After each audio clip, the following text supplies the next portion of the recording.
एक आदमी और उसकी पत्नी चिड़िया घर घूमने गए। वहां उन्होंने देखा कि एक बंदर अपनी मादा के साथ बड़े जोश से खेल रहा था।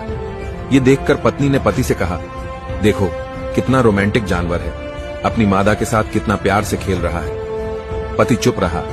तभी दोनों आगे बढ़े तो उन्हें शेर का पिंजरा दिखा। वहां उन्होंने देखा कि शेर और शेरनी ही बड़े आराम से बैठे थे। खामोश शेर एक कोने में अकेला बैठा था, जैसे शेरनी का कोई अस्तित्व ही नहीं। पत्नी ने पति से कहा, कैसे जानवर है, बिल्कुल अलग ही बैठा है, जैसे शेरनी को जनता ही नहीं। इनका आपस में बिल्कुल प्यार नहीं लगता।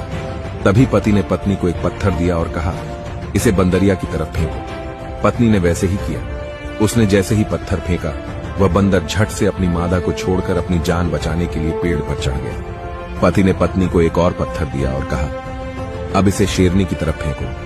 पत्नी ने फिर वैसे ही किया और उसके पत्थर फेंकते ही शेर दहाड़ता हुआ अपनी शेरनी के लिए चला आया। दोनों ही जानवरों की प्रतिक्रिया समझाते हुए पति ने पत्नी से कहा, बंदर की तरह झूठे और असंवेदनशील लोग अक्सर अपने खोखलेपन को छुपाने के लिए इसे तरीके के दिखावे और रोमांस का ढोंग करते हैं। वहीं कुछ लोग शेर की तरह होते हैं जो दिखावे से तनाव मुक्त होकर अपनी जिंदगी को आराम से जीते हैं। और इसी तरह समाज में भी हमारे पास आजकल बंदर ज्यादा और शेर कम दिखाई देते हैं।